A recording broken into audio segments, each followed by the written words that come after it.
안녕하십니까.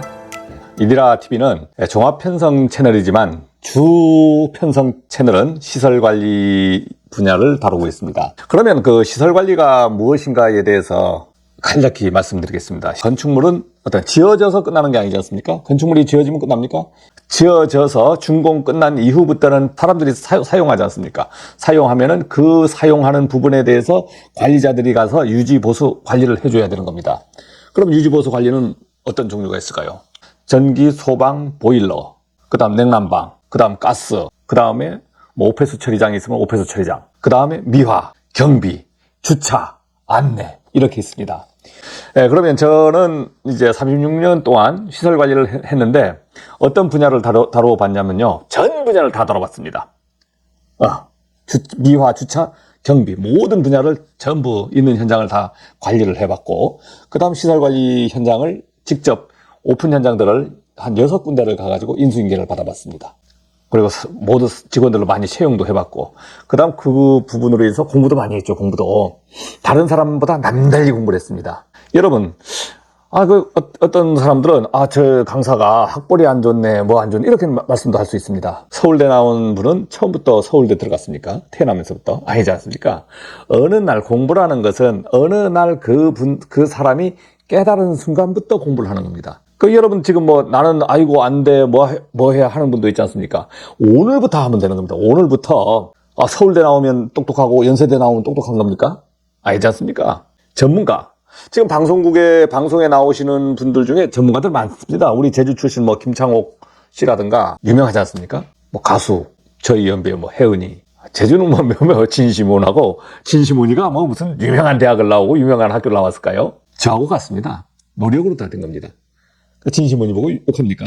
아니지 않습니까? 지금 그 시설관리 현장에서 근무하시는 분들도 아파트에 근무하시는 분이 있고 빌딩에 근무하시는 분이 있습니다. 그런 분들도 어떤 그 현장 공유를 좀 해야 되겠고, 그 다음에 자꾸 어떤 분들은 시설관리를 자꾸 돈이 적다고 그러는데, 돈 적어서 시설관리를 우습게 보는데, 여러분들 제일 종사 많이 하는 곳이 어디입니까? 사람이 건물에 바글바글 대한민국 모든 공장부터 모든 건축물에서 제일 많이 사람이 들어가 있는 곳이 아파트까지 포함하면 돈을 저렴하게, 적게가 아닙니다, 저렴하게 받고 일하는 곳이라는 겁니다. 보수를 저렴하게 받아, 그러니까 보수가 적대요. 적은 게 아닙니다. 일이 그만큼 쉽다는 거예요. 접근하기도 쉽고 입찰하기도 쉽고, 그러니까 보수가 저렴한 겁니다. 여러분들 한전에 가가지고 아니면 원자력 발전소 아니면 화력 발전소 같은 데 가서 근무해 보시랍니까? 아이고, 바닷가로 가야 되죠. 깍깍 딱 막힌 데 가서 근무해야 되죠. 복장 완전히 갖추고 근무해야 되죠. 저거 어떻게 잘하냐고요? 저 월성 원자력에 다 가봤습니다. 제가 그 해병대 때 월성 원자력 그 내부에서 월성 원자력을 다 지켰어요. 그러니까 원자력 안에 많이 들어가 봤고, 그 다음 발전소 같은 데는 발전소 종합 사령실들, 운전 제어실 이런 데 다 가봤습니다. 여러 경로를 통해서. 그래서 어느 정도 내용을 알죠. 자, 그러면 오늘은 공공청사 하나를 보면서 그 청사 안에는 어떤 시설들이 들어있는가 보겠습니다. 제가 근무했던 곳인데요, 2001년도에, 그러니까 지금으로부터 한 23년 전에 근무했던 곳입니다. 진주시에 있는 신청사입니다. 구청사를 헐고 신청사를 개청하면서 제가 들어가서 사람들을, 인력을 뽑고 교육시키고 투입하고, 그 다음 3년 계약으로 근무를 했습니다. 용역회사인 때니까 3년이 끝나니까 그 다음은 어떻게 됩니까? 소장이니까 현장을 내주고, 소장만 내줘요. 다른 용역회사가 오면 소장을 가고, 저는 또 다시 다른 데로 발령나서 가게 됩니다. 자, 지금 보고 있는 곳이 실을 봅니다. 전기실이라고 그래요. 전기실. 특고압 수배전반. 특고압 수배전반을 지금 제가 보여드리고 있는데, 특고압 수배전반은 저렇게 큐비클로 딱 저렇게 어떻게 밀봉되어 있지 않습니까? 22,000 킬로볼트 특고압이 저 안에 다 들어있는 거예요. 유능한 안전관리자가 들어가서 운영을 해줘야 되는 겁니다. 그러면 전기기사는 당연히 안전관리자, 선임 자격자가 들어가야 되겠죠. 그러면 저런 현장은 어느 정도 운영을 할 줄 알아야 되는 거예요. 그 다음에 전기 안전관리자만 있는 게 아니고 그 밑에 전기 요원들이 한 3-4명이 따라 붙습니다. 그러니까 안전관리자가 저 같은 사람이 들어갔을 때 밑에 직원은 신빙이 한 2명 정도는 들어갈 수 있어요. 나 어디 갈까 하는데, 이렇게 신빙이 들어갈 수 있는 현장이 여유 현장만 있습니까? 우리나라에 이것 곱하기 10,000군데도 넘어요. 그러면 2만 명이 들어갈 수 있는 공간이 있다는 겁니다. 대단한 거 아닙니까? 2만 명만 들어가겠습니까? 제가 그냥 대충 때린 거예요. 그러면 전기실도 있고, 그 다음 전기실에서는 어떤 설비를 다루냐면, 이렇게 비상발전기를 다룹니다. 이렇게 비상발전기를 다루고, 비상발전기는 전기실에서 같이 해요. 그럼 우리가 비상발전기가 있습니다. 비상발전기는 무엇을 하는 것이냐면, 정전이 되어 있을 때, 최소한의 전력을 공급하는 겁니다. 비상발전기의 1순위 뭐냐면, 불났을 때 전기가 끊길 수 있죠. 발전기는 그래도 전기가 끊기더라도 발전기는 어느 정도 돌아가줘야 돼. 그래야 스프링쿨러라든가 소화전들을 쏘아줄 수 있는 겁니다. 펌프를 돌려야 되니까. 그런 발전기가 설치하는 기준은 소방법에서 뭐 30분이면 30분 이상 가동할 수 있는 능력을 갖춰라. 그 다음 발전기 연료통 같은 경우에는 경유가 들어가요. 경유가 들어가는데 1000리터 이상이면 또 위험물 안전관리자를 선임해야 돼. 그러면 위험은 여러분들, 자격이 없어. 위험물 안전관리자는 소방협회라든가 소방 분야에서 3박 4일이면 자격증을 내줘요. 그래서 여러분, 그것도 자격증에 해당되니까 받으시면 됩니다. 그러면 그 발전기 있는 저 위험물 안전관리자 부분은 1000리터 이상이거든요. 1000리터 이상이면 조그마한 탱크입니다. 큰 탱크가 아니에요. 그래서 아주 많은 현장이 위험물 안전관리자를 동시에 비축해 둡니다. 그런데 여기 보이는 부분은 배터리가 있죠, 배터리. 축전지예요. 이거는 뭐냐면 일반 축전지가 아니고요. UPS입니다, UPS. 왜 UPS가 있을까요? 공공용 청사는 전산실이 있습니다. 시청의 모든 데이터들을 공공용 청사에 업무 데이터들을 저장하고 운영하는 전산실이 있어요. 그러면 그런 데는 정전이 돼도 끊기면 안 되기 때문에 UPS, 무정전 전원 공급 장치를 설비를 합니다. 이건 지금 제가 가리키는 부분은 전부 전기 분야에서 운영하는 겁니다. UPS 판넬이 보이죠? 그 다음에 우리가 또 보이는 게, 이거 무슨 집채만한 게 보여요. 이거 냉온수기입니다, 냉온수기. 이건 뭐 하는 걸까요? 예, 냉난방, 냉온수기라는 겁니다. 이거는요, 가스로 불을 떼가지고 뭘 하느냐면, 물을 데피는 난방열을 발생해서 여름엔 난방하고, 또 이 기계는 희한진 기계가 아주 용도가 두 가지랍니다. 밸브 조작을 하면은 이게 냉방 원리가 돼요, 냉방. 그럼 차가운 물이 나오는 거예요. 차가운 물. 뜨거운 물도 나오고 차가운 물도 나와요. 이 냉온수기는. 그래서 냉온수기는 근데 이 냉온수기는 고압기기, 즉 압력기기가 아니라서 선임하는 자격증은 없습니다. 그런데 가스안전교육원 같은 데 가면은 냉온수기 교육을 시켜줘요.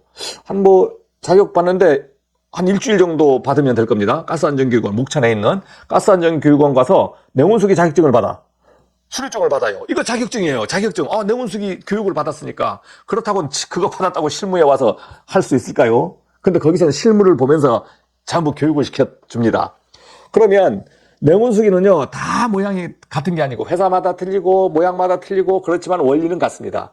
그러면 여러분들을 거기에 가면 선임자들이 다 운전을 하니까 초임자들이 들어갈 수 있는 자리가 기계실에 만약 4명이 근무한다. 그러면 선임자 하나야. 그 다음 조금 경력 있는 자. 그러면 초임자가 2명이 들어갈 수 있어요. 그럼 수만 명이 또 들어갈 수 있는 공간이 생기는 겁니다. 그러니까 들어갈 수 있겠죠. 그러면 냉온수기는 교육만 받아도 되네. 누가 이런 걸 가르쳐 줬습니까? 저게 자격증이 있어야 되는지 없어야 되는지 모르잖아요. 여기 보니까 보일러가 있어요, 이번엔. 이 보일러는 용도가 뭘까요? 보일러를 가지고 불을 데펴가지고 쓰지만, 보통 큰 건물인 경우엔 냉온수기라든가 빙축열이라든가 수축열 이런 부분을 다 이용해서 냉난방을 합니다. 그런데 여기는 보일러가 있지 않습니까? 보일러는 뭐냐면 물을 데펴서 급탕이라 그래. 급탕.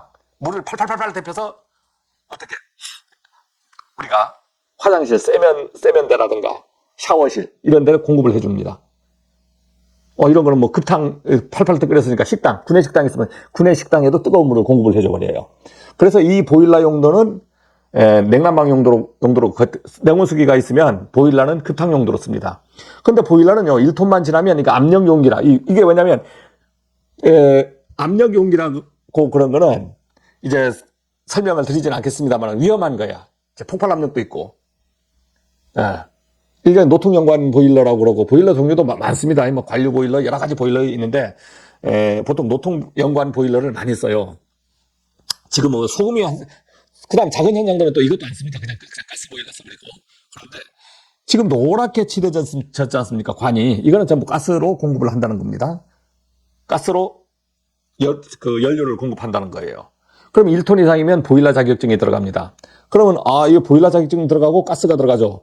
그러면 여기에 경유가 들어가면 문제가 안 되는데, 가스가 들어갔을 때는 보일러 자격증하고 가스 자격증이 같이 갖고 있는 사람이 선임을 해야 되는 거야. 따로따로 하면 선임을 안 받아줘요. 웬만하면 안 받아줍니다. 따로는 안 받아줘요. 그러면 가스인데, 이거는 어떠한 가스냐면 사용시설 가스입니다. 일반 시설은 특정 가스라 그래요. 특정 가스. 일반 시설은 어떤 데냐? 가스 저장소, 가스 충전소. 이거 위험하잖아요. 그러면 자격이 틀려요. 사용시설 가스는 레벨이 2급이면 일반 가스는 1급짜리입니다. 그러면 여러분들, 가스기사, 그러면 가스기사를 따거나 가스 기능사를 따면 선임하면 되거든요. 그 보일러 기능사하고 가스. 그냥 기능사 이상이면 선임이 되는 거니까 기사는 관계없는 거죠. 아무나 되는 거고. 그러면 보일러 기능사는 지금 열관리 기능사로 아마 바뀌었을 겁니다. 그런데 그러면 옛날 자격으로 그냥 얘기할게요. 보일러 기능사하고 사용시설 가스가 있습니다. 사용시설 가스 자격증은 시험 보기 싫은 거야. 그러면 어디 목천에 가면은 가스안전교육원에서 3박 4일인가 교육을 시켜주고 자격증을 내줍니다. 그 돈은 본인이 부담하든가 회사가 부담하든가 그렇게 해야 돼요. 그 자격이. 그럼 보일러도 마찬가지. 기계실에 아까 들어갈 사람들이 신규들이 들어가면 다 가르쳐 줍니다. 그 다음에 여기에 보이는 것은 저기 판넬들이 쫙 붙어 있죠. 이거는 뭐냐면 MCC 판넬이라 그래요. 마그네트 컨택트 컨트롤러, 아니면 마그네트 코일 컨트롤러 해가지고 동력 제어반입니다. 이 동력 제어반의 모든 버튼들이 그 순환 펌프라든가 보일러라든가 여러 가지들을 전원을 공급하고, 거기서 우리가 기사들이 가서 제어를 하게 됩니다. 보통 다 자동으로 놓여 있고요. 여기서 제어를 안 하고 또 어디에 있냐면 자동 제어 센터가 별도로 있습니다. 거기에서 직접 다 운전을 해버려요. 여기서 현장에서 하지 않고 자동 제어에서 해요. 여기 펌프들도, 이거 신규 현장이었습니다. 그때 2001년도 신규 현장이니까 펌프들도 반짝반짝반짝합니다. 이건 다 기계에서 관리를 해요. 뭐 약품도 많이 들어가죠. 뭐 청관제라 그럽니다. 청관제. 저걸 청관제라 그러는데, 보일러 관로에 물이 들어가면 뭐가 됩니까? 관로가 부식돼요. 부식돼요. 그러면 보일러 물 순환 펌프 순환을 하는 물에는 청관제, 관을 청결하게 하는 저 약품을 같이 섞어서 돌립니다. 왜? 그 안에 관에는 사람이 먹는 게 아니지 않습니까? 우리가 열원을 발생하기 위해서 뜨거운 물을 계속 전층을 돌게 만들어요. 그럼 전층이 뜨거운 물이 돌면서 거기에서 공조기를 통하거나 FCU를 통해서 열교환을 시켜가지고 뜨거운 냉난방을 하게 합니다. 관이 청관제가 들어가야 돼요. 왜? 그냥 보일러 내부에 또 관로가 있습니다. 영관이라 그래요. 영관이 있어서 그 부분이 녹도 막 쓸고 심합니다. 왜? 불 떼고. 우리 철이 녹 쏘는 게 뭡니까? 불에 약해요. 그래서 저 청관제를 많이 꼭 넣어야 돼요. 돈 많이 들어갑니다. 그 다음, 이거 노랗게 이렇게 되는 건 뭘까요? 이런 거는요, 이제 우리가 열원을 각 층으로, 이 층마다 구분이 되어 있습니다. 저기에서 했다라 그러면 했다, 공급했다, 그 다음에 보내는 했다, 받는 했다. 한 바퀴 돌아봐야 되거든요.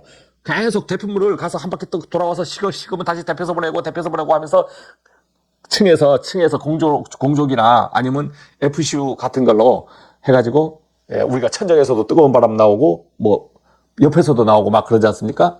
그 열을 보내주는 겁니다. 그걸 했더라 그래요. 여기 보시면 이제 전력 현황을 감시할 수 있는 이제 그래프인데요. 감시반이라고 있습니다. 그러면 전기 같은 것은 현장에 근무하지 않고 이런 감시반에서 보면서 전부 컨트롤해요. 전력 운영 상황을 전부 건물의 전력 운영 상황을 한눈에 보면서 운전을 보는 거예요. 그러면 난 전기 자격증이 없으니까 못 들어가. 이런 게 아니고, 이런 감시반 같은데, 이런 데 근무하는 사람들은, 컴퓨터 좀 잘 다루면 입사시켜 줍니다. 그래서 꼭 무슨 자격증을 없어도 근무를 할 수 있는 곳이 있어요. 그럼 모든 건물엔 이렇게 컴퓨터 제어를 해가지고 컴퓨터로, 보면서, 이제, 운영을 할 수 있는 곳이 있습니다. 여기 보니까 그 기계 설비, 그 모든 그래프로 나타나고 컴퓨터가 보이고 뭐가 보이죠? 이 컴퓨터에서 모든 보일러든 모든 설비를 여기서 원격 조정해 버립니다.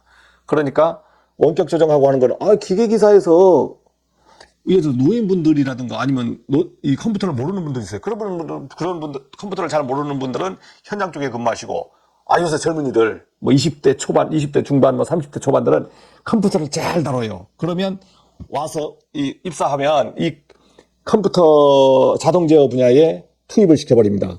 자동 제어 분야는 뭐 전기 기계 자격하고 관련이 없어요. 이 부분을 따로. 여러분들은 어떠한 현장에 들어가서 자동 제어를 배우게 됩니다. 자동 제어는 자격증이 없습니다. 이거는 익히는 거예요. 그러면 자동 제어 잘하는 사람을 뽑는 거야. 그러면 어떻게? 이거 내가 똑똑한 애들이 있어요. 컴퓨터도 잘 다루고. 그 다음 자동 제어를 하게 되면 여기 막 그 하드디스크도 고장나면 뭐 어떻게 복구할 수 있는 능력도 있어야 되고. 그 다음 프로그램. 업체에서 준 프로그램들이 고장나면 그런 것을 백업 데이터 받았다가 비상시에는 갈아 끼워야 돼. 그렇게 안 하면 설비가 날아가면 운전이 안 되는 거예요. 난리가 나는 겁니다. 자동 제어 종류에는 전력 제어. 그 다음에 조명 제어. 조명 제어가 많이 채택되어 있죠. 조명 제어. 그 다음 설비 제어. 예. 그 다음 우리가 건물에 들어가서 하는 것은 통신 분야도 있습니다. 통신 분야. 소규모 현장은 통신이 전기에 배속돼서 그냥 같이 운영돼 버리는 데가 많은데, 조금 크면은 통신 분야를 네트워크, 전화, 인터넷 분야를 별도로, 즉 네트워크 분야를 별도로 운영을 합니다. 그래서 통신 분야 기술자들도 들어와요. 그래서 여러분들이 현장에 이런 게 어떤 게 있는가 하는 것을 한번 보시고, 시설관리 현장이 그렇게 녹록한 곳은 아닙니다. 시설관리 현장은 다 멍청이가 들어간다고? 아닙니다. 엄청 똑똑해야 돼요. 저런 설비들을 다루려고 해보세요. 전기 설비, 뭐 기계 설비, 저런 것을 다루려고 하면 기술이 있어야 되겠습니까? 없어야 되겠습니까? 시설관리 현장은 아침에 출근하면 뭘 하느냐면 커피를 한 잔 먹습니다. 돌아가면서. 좋아. 오늘도 즐겁게. 오늘 뭐 일 있냐? 없지? 그러면 좀 천천히 하자. 자, 이렇게 하면 얼마나 좋습니까? 즐겁고. 예? 근데 그런 날만 있을까요? 아닙니다. 태풍 불고, 바람 불고, 폭우 쏟아지고, 어디에 막 천정에서 배관이 터지기도 하고, 뭐 정전되기도 하고, 어디 합선돼가지고 한 구역이 날아가기도 하고, 정화조에 뭐 똥이 넘쳐가지고, 정화조 넘친 적도 있어. 똥이 전체 넘쳐. 난리가 난 적도 있고, 승강기가 멈추면 신고도 해야 되고, 사람 갇히면 구출도 해야 되고, 냉난방이 안 나오면 각실마다 돌아가면서 온도 점검해야 되고, 그렇습니다. 할 거 많습니다.